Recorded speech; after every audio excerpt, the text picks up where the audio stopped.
Sveiki žiūrovai, šiandien pradedam naują formatą. Duveslavė veža Simą į darbą. Tai važiuojam mūsų partnerio ir laidos rėmėjo Land Rover automobiliu, Defenderiu. Sėdim prabangiai, savo patogiai. Galim visą dieną važiuoti. Taip.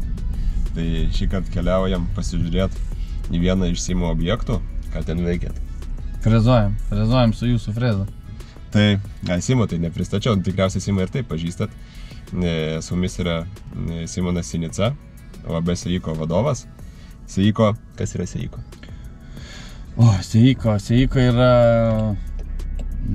technikos nuomotojai, turbūt žemės ūkio paslaugom daugiausiai. Nors dabar užsakovas frezos nėra žemės ūkio atstovas, tai...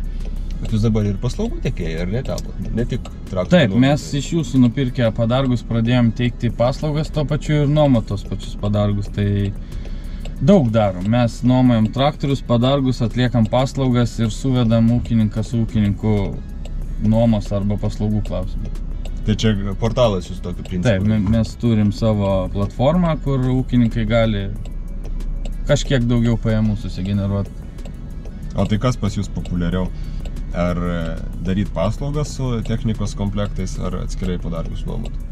O jeigu grinai tarp paslaugų ir padargų, tai sakyčiau 50/50.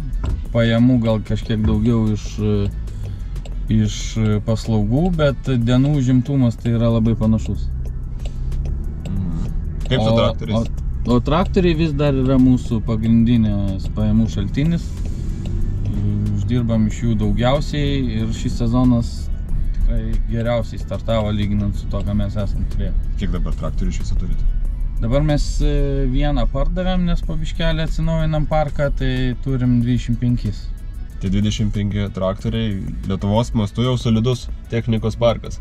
Mūsų užmojai kur kas didesni, mes dar tikrai norim plėsti ir neatsisakom galimybės ir su kombainais išsiplėsti, nes šiuo metu paslaugas atlikinėjom ne su savo kombainais, bet 25 manau, kad dar tikrai yra tik tai startas.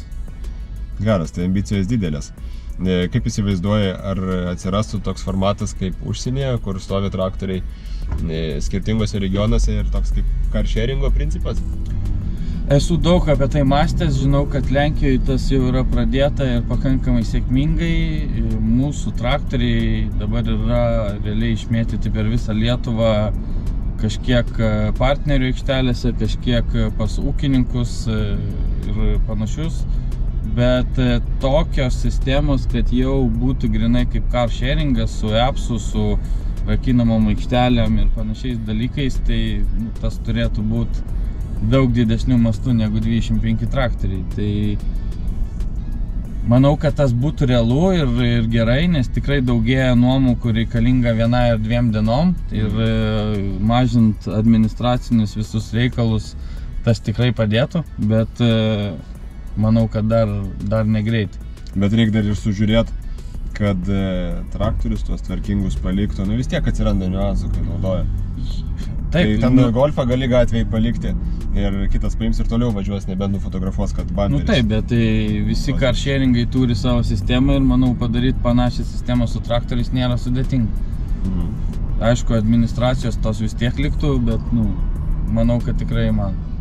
Aš pats labai norėčiau, nes mes bet kokiu atveju orientuoti į inovacijas, nebereikalą mes turim platformą, kuri jungia ūkininkus, tai irgi yra inovacijos ir aš pats tai tik tai už, kad tokie dalykai atsirastų.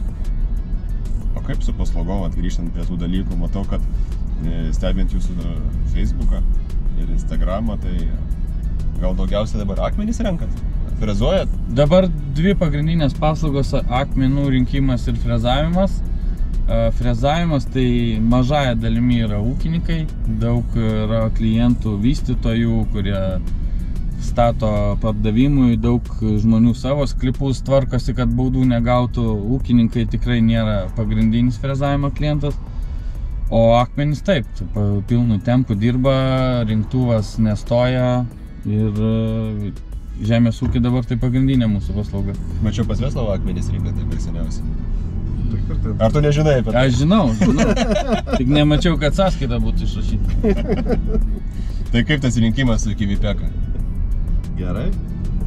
Tas rinkimas tai kažkoks kosmosas. Aš neįsivaizdavau, kad tik akmenų gali būti. Aš mačiau, kad ten daug yra. Bet kad tiek yra. Aš tik girdėjau, kad yra, kai skutiką pas tave filmavom. Jau dabar galim važiuoti, pabandyti ten tyliai. Jo, bet akmenų rinktuvas yra geras dalykas, kai žemė yra paruošta ir sausa. Jeigu tu ten nieko su jie nedaręs, tai jis ten daugiau velėnus pririnks negu akmenų. Tai ką turi padaryti, kad akmenys... Tai kaip minimum su skutiku turi praeiti. Ir po skutiko reikia bent kažkiek padžiavinti, jeigu jinai yra slapia. Su ravnoraginiu išdirbam. Tada biškį pastovėję dar sukultivavom, tai tada tai labai gerai reikės. Nu tai čia pats idealiausias variantas, bet yra tokių klientų, kurie praeitais metais su skutiku praėjo, šiais metais laukai dar neišdžiūvė, pasiėmė rinktuvą ir rezultatas jų netenkino. Tai laukus reikia paruošti prieš renkant akmenis, tu negali tiesiog. Be abejo, tai kuo puresnė žemė, tuo didesnis našumas ir rinkimo kokybė, tai turi suprasti, ko tu nori. Aš ne vieną skambutį gavau irgi dėl akmenių rinkimų, kurios klientus ir siunčiau pas jūs ir tada pradeda klausinėti, tai ką su lauku reikia padaryti? Ar suart, ar sukultivuoti ir kaip, kad būtų našumas, nes nuomata kainuoja kaip už valandą, už hektarą, kaip skaičiuojasi. Tai paslaugos tai visai būna, priklauso iš esmės nuo kliento, bet dažniausiai mes imam už valandas, o nuoma tai yra už dienas. Bet tai tas hektaras hektarų nelygus, ar ne? Taip, tai dėl to ir sakau, kad kiekvieną objektą žiūrim atskirai. Nes būna dar dalykų, kad tu gali pasiūlyti kainą už hektarą ir tada klientas jau po paslaugos atlikimo vaikščios ir sakys, man čia netinka, važiuokit antrą kartą. Tu įsipareigojęs hektarą nurinktų, jį rinksi antrą kartą. Bet iš esmės, tai nėra taip, kad mes kažkaip atsainiai rinkom akmenis. Šitoje vietoje aš manau, kad yra geriau valandinis. Tada aš kaip klientas iš savo pusės žiūriu, man aktualu tada kad jis mažiau valandų užtruktų ir jeigu ten vienas akmenukas kažkur liko, tai man paprasčiau yra patogiai pasikelti, negu jisai ten degins laiką ir suksis dėl to vieno akmens su 6 metrų agregatu. Tai dėl to dažniausiai yra skaičiuojama valandomis. Ta pati su frezavimu girdėjau. Vienas klientų požiūris, kai moka už hektarą ir kitas, kai už valandas. Savininkai sako, važiuok, šitas susiskusė. Sakė, nuvažiavau, dirbti už hektarus. Oi, tai čia dar nedaskusta šakelių porą guli, tai čia, sako, pafrezuok, tai čia pafrezuok, sako, 2 valandas važinėjau, sako, ten, padariau iki idealaus, ta prasme, jau ten visiškai idealiai gavosi. Aš sako, kai nuvažiavau, sako, už valandas dirbti. Važiuok, čia sakė, čia svarbu kalbų nėra. Bet mes esam pastebėję, kad jeigu fizinis asmuo yra užsakovas, kuris savo kažkokią sodybą tvarkosi, tai jis nenori už valandas, jis neturi supratimo, kiek čia tų valandų užtruks ir jam būtinai reikia kainos, tiek sumoku ir padarytas visas tas laukas. O kai verslas užsako arba ūkis, tai jie labiau orientuoti yra valandom, jau patys sprendžia, kiek ten ta freza dirbs. O kaip su padargais, nes gal gan vėlai įsigijo tas padargas ir nespėjot sustartuoti pernai, kaip šiemet metų pradžia su sėja? Mačiau, kad sėjot. Sėjom, bet nesakyčiau, kad daug, tikėjomės tikrai daugiau, tai... Bet pavasarinė sėja tai visą laiką, jinai tokia yra, kadangi tokia tendencija turbūt Lietuvoje, kad palieka dažniausiai apie 25% pavasarinės sėjos, tai realiai, ko gero, kas turi savo sėjamą, tai apsisėja. Striptilas iš vis nepopuliarus pavasarį. Aš nesakyčiau, aš sėjau su striptilu, tai man tai labai patiko. Jo? Bet man atrodo, kad orientuojasi į salvį labiau kaip ir apsų sėjamą. Ypač va šiemet būtų aktualu, kai sausas pavasaris, tai drėgmę išsaugoti. Bet kokiu atveju praeitais metais sėjom, šiais metais sėjom, tikrai daug žmonių nori tiesiog išbandyti salvių sėjamąją, tai tas mums irgi yra pliusas, nesvarbu ar jie dėl sėjos ar dėl to, kad smalsumo vedami, bet sėjos buvo. Bet kokiu atveju praeitais metais mes daugiausiai dirbom su skutikais, noraginiu ir diskiniu. Na, aišku, mes tas padargus gavom pakankamai vėlai. Ne tai, kad gavom, nupirkom. Sugalvojat pirkti? Jo. Padarga kaip padarga, jau sniego valymas irgi yra jūsų dar trečia koja. Tai sniego valymas mums pakišo koją, Atleisk už skaudžią temą šiemet. Tai net šipsotis nebesinori. Tai pasakė, kad trečia koja, žinai, trukdo. Tai va, praeitas vaikščia dviem. Jo, tai mes šiais metais buvom visus savo traktorius įdarbinę ir dar kelis ūkininkų, grubiai 50 traktorių Lietuvoje buvo su pasirašytom sutartim ir įdarbinti, paruošti darbui. Iš 30 traktorių gal 6 buvo išvažiavę dirbti po 1, po 2 kartus, tai žiemos absoliučiai nebuvo. Tai mums žiema yra skaudi. Šitą verslą tai žiema, gamta žiauriai nubaudė šiemet. Neįmanoma buvo netgi tikėtis, kad ant tiek nebus sniego. Jo, aš pats neatsimenu, kad nebūtų visai sniego. Aš prie didelių norų galėjau atvažinėti žiemą su vasariniam padangom be didelių rizikų, bet yra kaip yra. Bet kokiu atveju pas mus ir Lietuvoje viešieji konkursai yra ne iki galo apgalvoti, nes aplinkinėse šalyse, toj pačioj Lenkijoje, yra mokama ir už tai, kad tu esi pasiruošęs būdintis sniegui valyti ir už kiekvieną kilometrą. Na taip, tu turi investuoti daug pinigų, kad pasiruošti tam. Aišku, gali ten būti su Belarusu ir su kreivu peiliu, bet jeigu nori padaryti gerą paslaugą greitai, našiai, tai turi vis tiek traktorių kažkokį 150-200 arklių su plačiu peiliu, tas kainuoja pinigus. Tai vat, o Lietuvoje tas to nieks nesupranta. Tai tu vairuotojų irgi moki, kad jis budėtų. Tai, nepaslaptis, tai ir šventės žiemą būna, tai kažkas gal nori ir taurelę padaryti, bet nedaro, nes gali snigti. Taip. Jau visi, kas pasiruošė sniegus valyti, tokia ant budėjimo būna. Žiūri į orų prognozes. Tai va, tai Lenkijoje už budėjimą yra mokami pinigai, pas mus mokama tik už kilometrus. Tai mes nuskausminti stipriai šią žiemą. Jo, su sniego valymų situacija tikrai sudėtinga, jau reikia tikėtis, kad kitą žiemą gamta taip nenuskriaus. Mes turim kitokių planų dabar žiemai, nebestatysim tiek daug ant viešųjų pirkimų ir nestatysim tiek daug ant tos pačios Lietuvos. Kur tu Švediją važiuosi?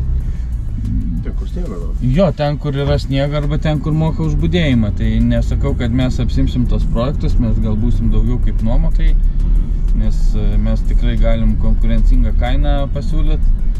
Ir mums tada jau nebesvarbu, ar sninga, ar nesninga. Tai šiaip geras variantas nuoma tarptautiniu mastu, nes su kombainais tai tikrai mačiau variantas padaro, veža į Rumuniją. Tai iškart sezonas prailgėja. Tai jie ne tik ten veža, aš aišku ten nedirbu, nežinau, bet manau, kad jie ten pusę Europos aplanko tie kombainai. Bet taip, pas mus irgi būna tų nuomų ir į Latviją, ir Estiją, ir į Lenkiją. Tai kažkiek išplačia ir patį sezoną ir neplanuotų pajamų dar turi, tai viskas yra gerai, bet... Aš galvojau su perkimo priekaba panašiai padaryti. Ieškau kontaktų toj pačioje Rumunijoje, kur jie apjūtė anksčiau prasideda, kad būtų galima jie panuomoti per birželio pabaigą, Liepą. Tai jau lietuvaičiai kūlintis tenai nesidalina kontaktai? Ne iki gal, nežinau, ten yra poreikis, žinai, pats vežtum kombainą, tai ir sakytum, su tais klientais susiekti. O pas mus taip yra, kad visi patys už save dažniausiai. Nes pas mus ta nuoma, tai tokia trumpa, 2-3 savaitės ir jau ta perkimo priekaba niekam nereikalinga. Toks daiktas, turbūt, kai dideli derliai būna aktualus, šiemet gali būti, kad ir nereikės. Su visom šalnom. Savaitę pašals, tai gali ir kombainų nebereikti. Draudimas bus nuskausmintas. Tai šiąnakt buvo šalna? Buvo šiąnakt dar didesnė žada. Su šalnom šiemet sudėtinga situacija pas ūkininkus. Atrodo, su kainom situacija kaip ir nebloga. Kaip su grūdais? Dabar rapsas truputį eina į viršų, bet kviečiai tai kaip stovėjo vietoje, taip ir stovi. Tai dėl to, kad ir šalta? Aš nežinau, ko gero, kol kažkokia tai stichija neatsitiks. Dabar, žinai, kviečiai labai kažkiek yra pažeistų tų kviečių, bet realiai kviečiai tik turbinose yra nušalę. Tai bendrų mastų paėmus, kiek jų yra, tai ten gal procentas, ko gero, tik tai yra pažeistas. Tai nelabai tas rinka įtakoja. Bet va dabar Prancūzija iškvalas buvo labai gan stiprus, kažkiek tai pažeidė pasėlių. Dabar čia vėl žada, tai ten. Anglijoje yra sausra tokia, kad jau jau nebesitikė, ta prasme jau nebepadėsi, tiek yra uždžiūvę viskas, kad šiandien dienai ten yra, jau skambina pavojaus varpais, kad jau yra negerai. Bet pas mus jau metai iš metų su augalininkystės situacija tokia, kaip čia ją pavadinti, nekritinė, bet sudėtinga, labai daug iššūkių. Ar pakilus pieno kainom žmonės gal grįžta prie gyvulininkystės? Kad palaikyti šiek tiek kelią? Prie gyvulininkystės iš tikrųjų nelabai grįžta, bet į gyvulininkystę investuoja. Kad esamos fermos augina pajėgumus. Ir esamos pajėgumus augina ir modernizuojasi. Ir antras dalykas visai naujos kūrėsi. Simai, pas tave traktoriai irgi atsirado pačios su frontaliniais krautuvais, kas tavo klientai, augalininkai ar gyvulininkai su fermo? Pagrinde gyvulininkai. Ir porą jų išsinuomavo visai žiemai. Su frontaliniais? Su frontaliniais. Tai kas ten, N serija? N155, jo. Pakankamai maži. Tavo visi traktoriai su priekiniais darbiniais? Ne visi. Sakyčiau 50%. Tai šinavimai. Žemaitija turbūt aktualiausia. Jo, tai, aš gal neturiu didelės statistikos, galvoju, kas ten dažniausiai jos nuomojasi, bet jo, o kas liečia frontalinius, tai pagrindė gyvulininkai. Dabar važiuojama Ukmergės plentu, pravažiuojama Vesko, tai galvoju, užkabinsiu tą temą. Simai, kaip prie technikos atsiradai? Tai jo, dėl to ir klausiu. Jo, mačiau ir Petras su Vesko dirbt pradėjo. Tai turbūt, kad tiek dirbo, kad išsinuomavo iš jo ekskavatorių. Aš nežinau, mačiau, kad jisai su Vesko ekskavatoriuku ten kažkokį kabelį tiesiasi. O Vesko pardavimuose dirbai? Jo, aš buvau atsakingas už visą naudotą techniką. Tai ten kiek metų jau buvo? 4. Tai patirties su sunkiaja technika jau buvo pakankamai, kad žengti kitą žingsnį. Jo, tai ten istorija labai paprasta, iš tikrųjų kyla tas Seiko startuolis, jie dar nebuvo startavę. Aš ten atsiradau daugiau kaip konsultantas ir po visų konsultavimų ir atėjus laikui startuot, aš gavau pasiūlymą į vadovus. Tai esu ir akcininkas, ir vadovas. Kiek metų jau Seiko turi? Dabar mums bus 4. sezonas. Taip, kaip po 4 sezonų turėti tokį solidų nuomos parką jau yra didelis pasiekimas. Iš tikrųjų buvo visą laik planas šiais metais toliau plėst parką, bet žiema taip sumaišė kortas, kad ne faktas, kad mes šiais metais plėsim. Tai turim žaizdų, pamokos išmoktos ir plėtra bet kokiu atveju planuose yra. Bet ūkininkam žiūrint, gal daugam ir suprantama, bet tikriausiai ir daugam kyla klausimų. Kur biznis nuomai? Pagrindė nuoma yra taip, kad nuomojant techniką tu bandai pasiekti tą vadinamą nulį, kad iš nuomos uždirbtum tiek, kiek yra visos tavo išlaidos ir pagrindinis pelnas ateina, kai tu tą techniką jau parduodi po 3 arba po 5 metų. Bet tai gerai, techniką parduodi, turi vis tiek investuoti naują. Nebus taip, kad 5 metus atkali, atmuši leasingą, parduodi ir viskas, ir turi pinigų.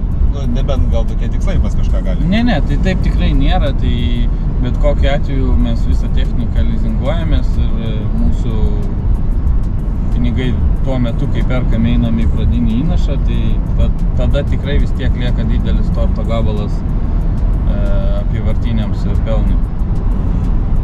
Bet pagrindinis pelnas yra pardavus techniką. Tai reikia taip palaukti turbūt, tai nėra taip, kad iš karto padarysi verslą, susipirksi techniką ir bus biznis, iš karto uždirbinėsi pinigus. Ne, tikrai taip nėra. Tikslas yra pasiekti tą vadinamą nulį, kas liečia paslaugas ir padargus, tai jau yra kažkoks pelnas, bet pagrindinis pelnas yra parduodant techniką. Tai kai mes čia turėjom klausimų, tai jums jau tas traktorius nieko nebekainuoja, jūs čia uždirbat, kodėl tai brangiai pardavinėjat. Mes stengiamės tą kainą gauti sąžiningą rinkos prasme, nenusileist per daug, nes tai yra tas tiesioginis mūsų pelnas. Čia dažnai klientai pradeda jau lįsti į savo kišenę ir skaičiuoti, taigi tu jau atmuši taip. Taip, tai visi taip daro. Mes kai paskelbėm, kad parduodam savo pirmosius traktorius, nu, tai kas antras tą klausimą turėjo. Dirbam su Ravaltra ir manau, kad tikrai didelė dalis traktorių išvažiuos ir į Skandinaviją parsidavinėti. O tai kaip manai, ateityje parkas liks su Valtrom ar gali kažkas keistis? Manau, kad liks su Valtrom, mes visiškai patenkinti tiek jų įsitraukimų, tiek Valtros technika, tiek servizų, tai nematau dabar jokių priežasčių keisti tiekėją. Čia turbūt toks ir kainos ir kokybės santykis, nes Valtros kaina lyginant su konkurencija tikrai protinga. Mes kai dėliojom... Ir komplektaciją paėmus irgi, nu, ten daug būsiau visko. Mes kai dėliojomės verslo planus prieš pat startą ir susirinkę buvom pasiūlymus iš pagrindinių tiekėjų Lietuvoje, tai su tais brangiaisiais, nu, mums matematika nesigavo. Mes prie geriausių norų negalėtumėm dirbti su žaliais traktoriais, nes nuoma kainuoja praktiškai tiek pat, o traktoriai žymiai brangesni. Ir dėl to įvairių, kai su Lenkais kalbėjau, tai jie sako, taip, traktorius brangus, bet jie ten skaičiuoja likutinės vertės ir jiem Excelis į pabaigą susiveda, kad vis dėlto apsimoka. Mes jau kelis traktorius esam pardavę ir likutinės vertės Valtros yra tikrai įspūdingai aukštos, jos yra aukštesnės negu mes planavom prieš 3 metus, tai negaliu skųstis nuvertėjimu. Tai kiek maždaug Valtros likutinė po 3 metų, taip? Dabar pardavinėjom po 3 metų, jo, pirmiems traktoriams yra 3 metai. Dar net nėra 3 metų, bet jau yra 3 sezonai. Tai... Nelabai gal aš noriu atskleidinėti tų skaičių, bet nuvertėjo nedaug. Ypač įvertinant, kad per tos... Priklauso valandų įdirbimas ir traktorių būklė, jūsų traktoriai tai yra tikrai prižiūrėti. Ir kai tu parduodi traktorių, kur nėra ten, kaip sakant, rateliais pririšta kažkas, tai nėra niekas aplaužyta, realiai traktorius atrodo taip, kaip vakar išėjęs iš gamyklos, pilnos komplektacijos, išsaugotas, išlaikytas, tai... Plius pas mus garantijos dar 2,5 metų jiems visi. Nes 5 metų garantija? Nes 5 metų garantiją pirkom, tai irgi didelis pliusas, bet valandų pas mus yra per tos 3 metus tarp 2–2,5 tūkstančio, tai tos valandos irgi yra labai protingas. Nes įsivaizduotum su nuoma, tai traktorius važiuoja, kaip ten kokia statybinė technika be perstojo, tai kiek valandų turėtų būti. Ne, jeigu kalbant tik apie žemės ūkį, tai traktorius per metus dirba iki 4 mėnesių. Bet tai čia ir yra, supranti, jeigu jisai bus pridirbęs daugiau valandų, tai reiškia, kad jisai daugiau ir bus pelno atnešęs. Taip, faktas. Tai kitas dalykas dar yra, kad per tuos 3 metus stipriai augo kainos. Visos technikos, ar statybinės ir žemės ūkio, nu tai tas irgi dadeda dėl to, kad mums stipriai nenuvertėjo lyginant su naujo pirkimo kaina. Dabar jau turbūt taip nepasisektų, dabar perkant traktorių. Turbūt ne, ir lyginant su traktoriais, kiek jie dabar kainuoja, tai jie irgi žymiai brangesni. Tai... Mes matom tą dalyką pagal ranerių kainas ir BTC. Žmonės, kur pirkė skutikus, diskinius ir naraginius prieš 3–4 metus, mokėjo mažiau negu dabar prašoma už naudotą. Tai kai nori pasikeisti ten į kokį didesnį padargą, sako atpirk ir pasiūlai ten kainą, nes žinai už kiek jam pardavė tą padargą ir nori brangiau negu mokėjęs už naują. Tai sakau, nu sorry, aš negaliu. Nu, bet tokia realybė. Jo, buvo tokia realybė, tie 3 metai infliacijos labai išbūtė kainas. Čia pinigai tikriausiai nuvertėjo, taip gali. Tai va tas. Ne, tai pabrango, pinigai nuvertėjo. Ir dėl to tokia realybė, kad per tą skirtumą ir atrodo, kad nenuvertėjo daiktas, jį parduodi brangiau, bet už jį kažką nusipirkti, per daug irgi negali. Nu, tiesiog brangiau mokėsi už naują traktorių, ar ne? Taip, ir gerokai brangiau. Lyginant su tais, kurios pirkam prieš 3 metus ir kokios kainos yra dabar, tai sakyčiau 10% tai tikrai paaugo. 10 tai prieš 3 metus? Jo. Tai nedaug, aš įsivaizduočiau, kad būtų daugiau paaugo. Daugiau, man atrodo, kad apie 20 yra pabrangimas technika. Nu, gal mūsų Ravaltra labiau mylėt pradėjo. Net aišku, tu ir ateini jau net tas klientas, kur vieną traktorių perka, o perki komplektais, kaip čia vadinti? Paketą, jo. Jo, praeitais metais nupirkom šiek tiek mažiau negu planavom, dėl to, kad jūsų padargus pirkom kažkiek. Linkėjimai Jonui. Jonai, žinok, ir tiek daug tų traktorių pardavė, jis įvyko daug vairimų biškių. Apie Defenderį? Tai Defenderį reikia įkišti purvą, kad ką nors apie jį pasakyti. Nu, Veslavo Defenderį gali įkišti purvą. Nu tai važiuojam pakeisti Defenderį. Tai kiek dizelis kilovatų turi? Čia yra kelios versijos, arba 250 arklių, arba 300, turbūt dar 3PM yra tokia versija. Arklių, ne kilovatų. Jo, arkliais matuojant, kaip ten kilovatais verčiasi. Reikia pasidalinti kiek. Tai koks 100PM, 108? Ne, 100 turbūt 8 ir tada, kad 300 gautųsi, tai 220. Nu kažkas. Šitas, kuriuo važiuojam, tai neįsivaizduoju, net nepaskaičiau sutarties, ką davė. Tai ar 2PM 300, bet 6 cilindrų dizelis. Tai tylus, privažiavom prie tavo ofiso, net paklausė, ar užvestas. Jo, bet jis yra V6. V6, ar čia, man atrodo, kad V6 turbūt ne eilinis, nes 6 eilinis tas variklis kaip BMW, tai jis būtų garsesnis. Taip, visai kitaip skamba. Tai važiuot patogiai, dideliais greičiais nevažiavom, autostrada 110, patogiai, čia orinė pakaba reguliuojama, tai komfortas tikrai geras ir su ūkininkais pabendravus, kurie turi tokį automobilį, čia irgi netoliese gyvena. Tai jau ūkis turi 2 Defenderius, ar ne? Neminėsim kieno, bet žmonės tiek patenkinti automobiliais, naudojant triuką, kad nusipirko antrą. Antrasis, kad jau benzininis, tai smagus. Nes tas yra 5 litrų V8, tai ten visai kita mašina. Kaip ir ta pati, bet emocija kitokia, jeigu mėgsti šiek tiek agresyviau paspausti akceleratoriaus pedalą. O hybridinės versijos nėra? Yra. Yra? Yra pa 400 su pluginu. Tai mieste nemažai tokių matau su E-serijos numeriais, tai ir toks variantas ypač. Tai hybridas eina su benzininiu V8? Ne, hybridas eina su benzininiu turbūt kad 2 litrų, jeigu neklystu.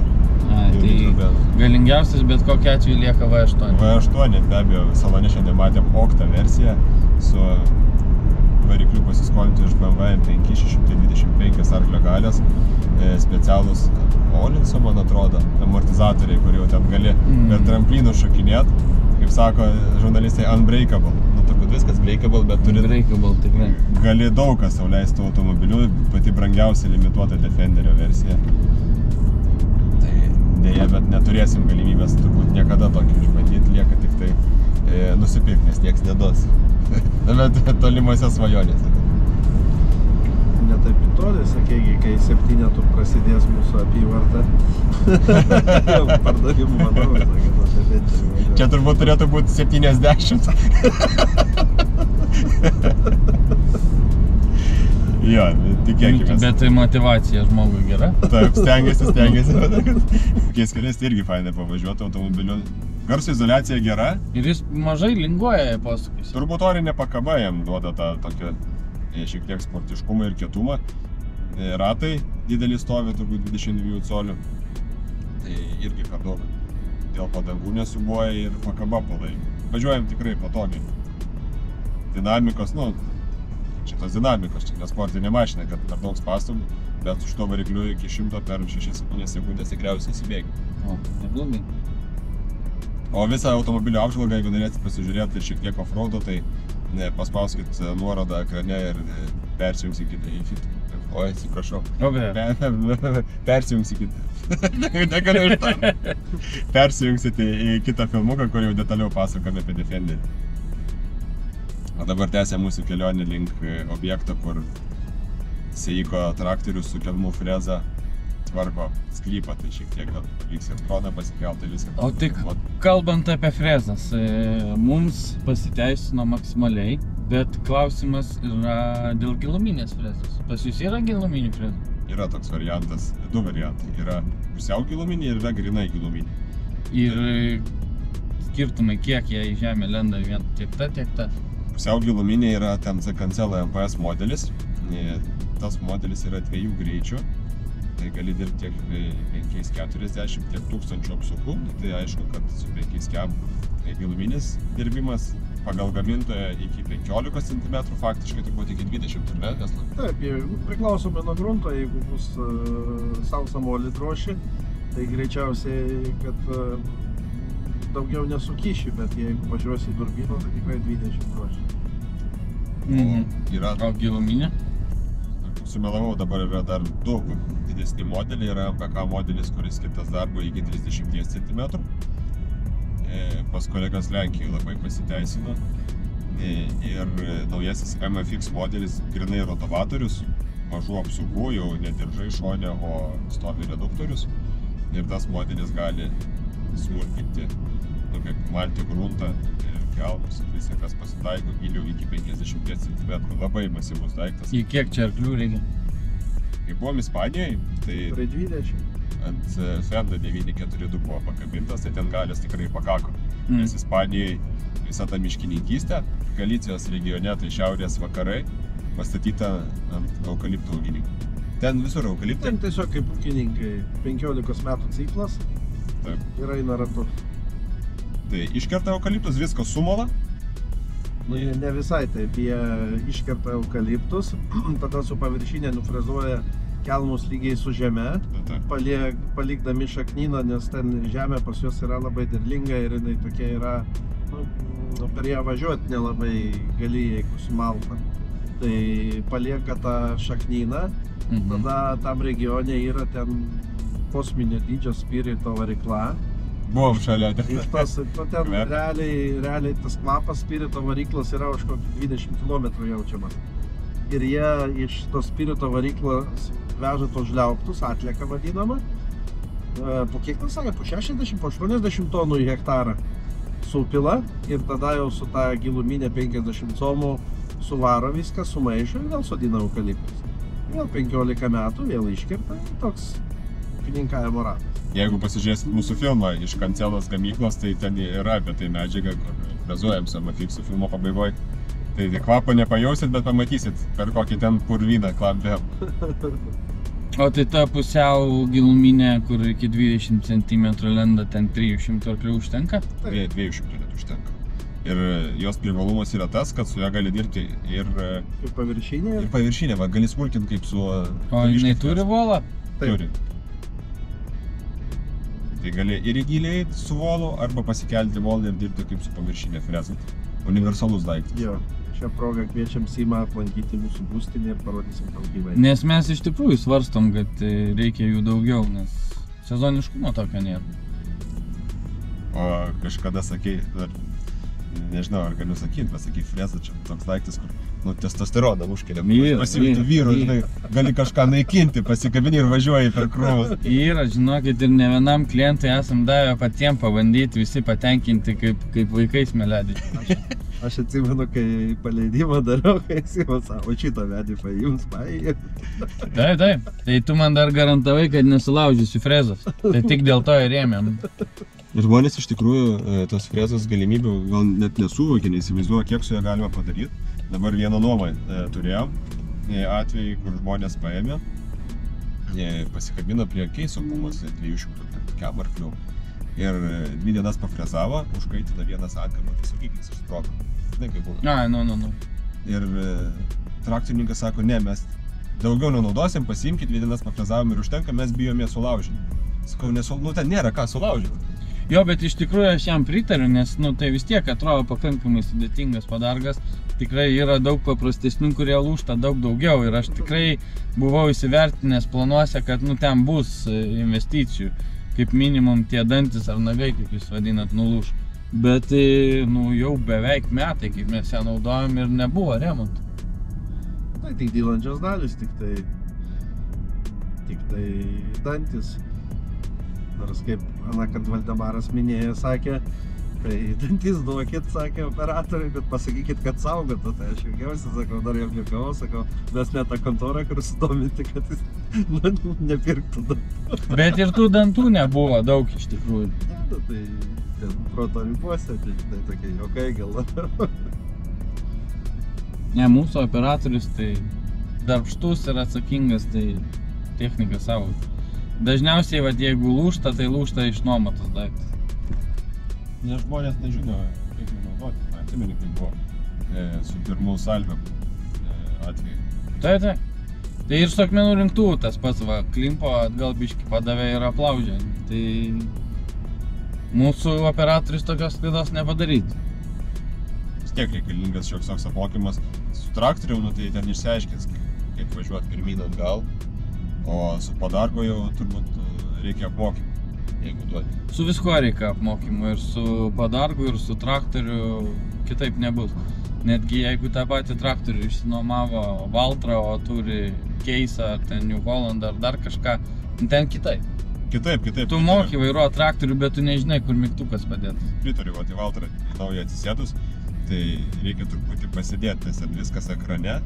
Ir kol atsiblokuoja visus dalykus, ir hidraulika, ir pakabas, tai reikia pažaisti. Tai pas mus didžioji dauguma, praktiškai visi traktoriai yra su elektriniam šitom porom ir vienas yra su mechaniniu. Tai aš kai atsisėdau į mechaninį, man pačiam reikėjo prisiminti, kur čia kas yra. Tai, nu taip ir. Kai buvom pas jūs bazėj tada, ne? Taip, tu atsimeni, kiek laiko sėdėjau aš tam traktoriui. Bet suradai tada, ar ne? Suradau po valandos gal. Jo, tai šito tokia išvada, kad vis tiek reikia apmokymų, kad ir tas technikos nesugadintų. Bet su nuoma toks slidus reikalas, nes prie kiekvieno padargo nesiūs iki žmogaus instruktažą daryti. Kiek žmonių to daryti prie tokio technikos parko? Taip gal tik atrodo, iš tikrųjų pas mus tikrai daug klientų yra pasikartojantis, jau kurie ne pirmą kartą nuomojasi, tai jų apmokyti nieko nereikia. O su padargais didžiąją dalimi mūsų žmogus nuvažiuoja ir parodo.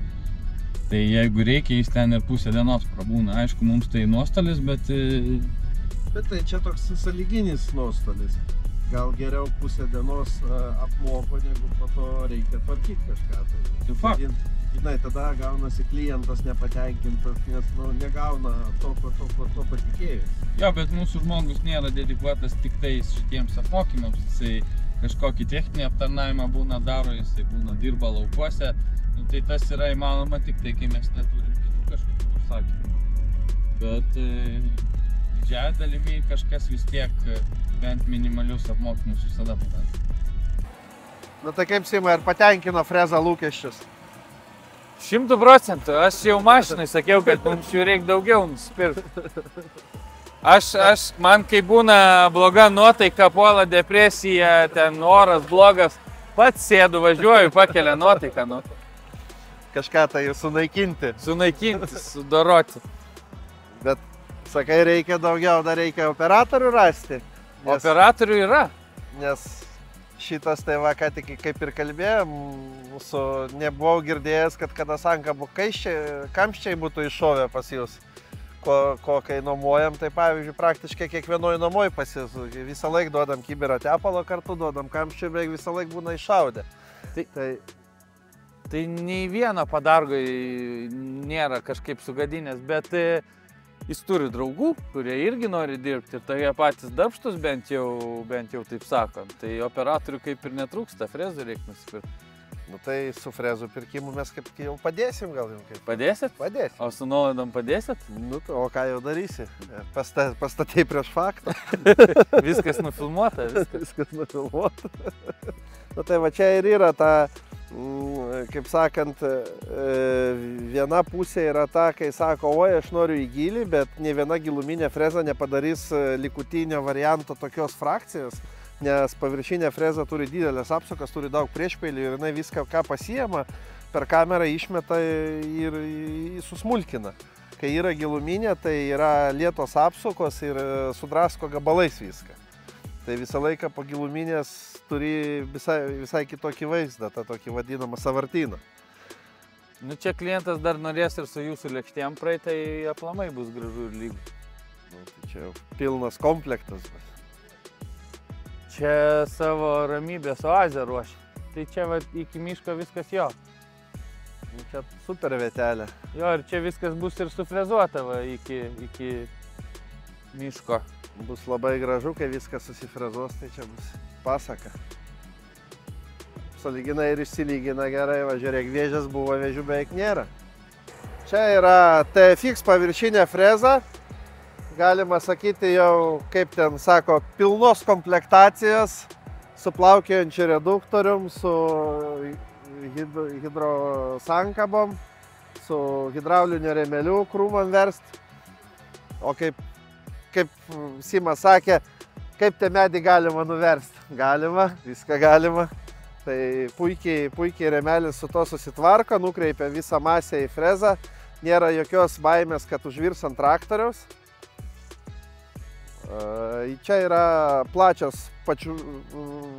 čiuožimo slidės sumontuotas, tam, kad kopijuotų dirvą.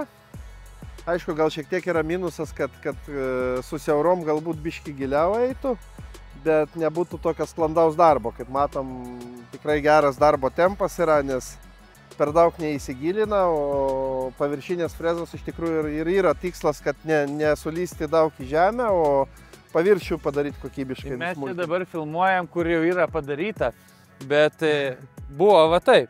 Čia prieš tai buvo biokūro išsivežta viskas ir mes, kai atvažiavom, gavom tokį palikimą. Tai toks stalas, kur galėtume ne tik džipą važinėti, bet su bet kokią lengvą mašiną. Galėjom ir su Passatu važiuoti. Bet kai duoda Defenderį, tai kam tas Passatas? Nu tai. Patys dizelį pylėm? Ne, įpylėm. Nu, taip.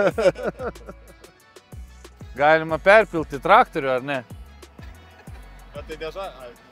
Nepilamės, ne žemės ūkis. Koks garis poreikis tai frezai, jeigu kad turėtų tą pilti? Nuo 200 arklių priklausomai aišku, nuo traktoriaus modelio. Bet tarp 200–300 arklių tai yra pats geriausias variantas. Nu ir aišku, jeigu nori sklandžiai dirbti, tai reikia belaipsnės transmisijų. Tai mes dėl to ir dirbam su 300 grinai dėl transmisijos. Kalbant apie Defenderį, tai dar vieną žinią turim paskleisti, kad jau gavom pavairuoti šitą automobilį. Tai yra toks įdomus faktas, kad visą laiką Land Rover Defender atrodė toks brangus automobilis, tikrai gal mažai kam įperkamas, bet Land Rover paleido specialią seriją, ypač 110 modelio, 4-durio, ne to prailgito, 170 standartinio, kokį dabar vairuojam, kad iki šiol dar taip nebuvo, bet gerai sukomplektuotas Defenderis prasideda nuo 75 000 eurų, su PVM. Nes visą laiką įsivaizduodavo, kad toks automobilis turėtų ten virš 100 kainuoti. Nu, aš klausiau, kad kiek kainuoja, tai galvojau apie 100. Prabangiai sukomplektuotas tai įtariu, ten gali 120 ir 130 kainuoti.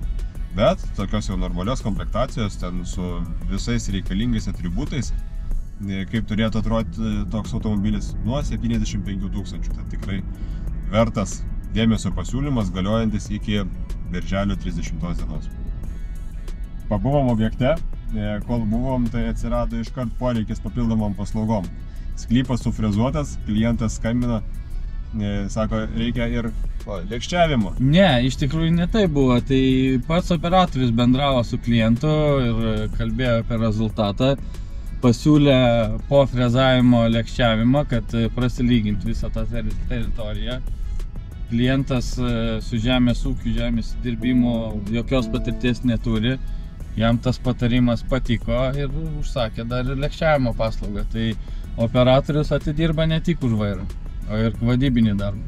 Jeigu žino, ką pasiūlyti ir jeigu klientas dažnai gali net nežinot, ko jam reikia, ir net pardavėjo darbas yra labai svarbus pateikti visą savo pasiūlą, ką gali padaryti ir ką pasiūlyti. Taip, šiuo atveju tą padarė mūsų operatorius. Jeigu sugebėjęs šitą video pažiūrėti iki galo, tai jau už tai esame labai dėkingi. Jeigu jums neprailgo ir jeigu norėtumėt pamatyti dar kitų svečių, pasiūlykit, ką dar galėtume nuvežti į darbą. Čia vaikėlį. Ačiū Simui, kad prisijungė ir su mumis pasikalbėjo. Tai ačiū, kad pakvietė.